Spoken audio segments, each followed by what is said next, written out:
മുരാരി ബാബുവിന് ജാമ്യം കിട്ടിയത് സ്റ്റാറ്റ്യൂട്ടറി ജാമ്യമാണ്. 90 ദിവസത്തിനകം കുറ്റപത്രം സമർപ്പിക്കാത്തതിൻ്റെ പേരിലാണ് ജാമ്യം കിട്ടിയത്. ഇനിയിപ്പോൾ അടുത്ത കേസിൽ ഒരു കേസിൽ ഉണ്ണികൃഷ്ണൻ പോറ്റിക്ക് ജാമ്യം കിട്ടിക്കഴിഞ്ഞു. അടുത്ത കേസിലും ഉണ്ണികൃഷ്ണൻ പോറ്റിക്ക് 90 ദിവസത്തിനകം കുറ്റപത്രം സമർപ്പിച്ചില്ലെങ്കിൽ സ്റ്റാറ്റ്യൂട്ടറി ജാമ്യം കിട്ടും. അപ്പോൾ ഒരു ഇടക്കാല കുറ്റപത്രം പോലും സമർപ്പിക്കാതെ ഇത് നീണ്ടുപോകുന്നത് കുറ്റവാളികൾ മുഴുവൻ ജയിലിൽ നിന്ന് പുറത്തിറക്കുന്നതിന് കാരണമാകും. അന്വേഷണത്തിൻ്റെ റഡാറിൽ നിൽക്കുന്ന ആളുകൾക്ക് കൂടി അവർ അറസ്റ്റ് ചെയ്യപ്പെട്ടാൽ അവർക്ക് ജാമ്യം കിട്ടുന്നതിന് ഈ ജാമ്യം ഒരു കാരണമായി മാറും. അതുകൊണ്ട് ഞങ്ങൾ നേരത്തെ ഒരു ആരോപണം ഉന്നയിച്ചിരുന്നു. SITയുടെ മീതെ അതിശക്തമായ സമ്മർദ്ദമാണ് മുഖ്യമന്ത്രിയുടെ ഓഫീസിനുള്ളതെന്ന്.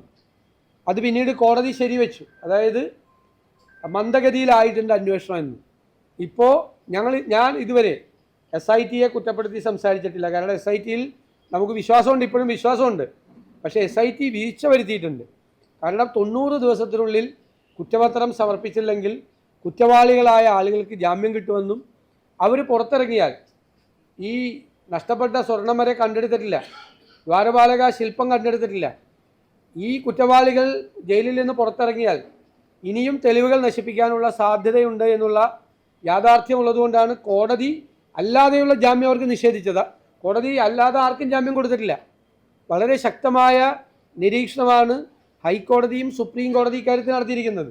അയ്യപ്പൻ്റെ സ്വർണം കട്ടിട്ട് ജാമ്യത്തിൽ വരികയാണോ എന്ന് ചോദിച്ചവർക്ക് സ്റ്റാറ്റ്യൂട്ടറി ജാമ്യം കിട്ടുന്നതിനുള്ള ഒരു അവസരം ഉണ്ടാക്കിയെടുത്തത് തീരെ ശരിയായില്ല എന്നാണ് ഞങ്ങളുടെ അഭിപ്രായം.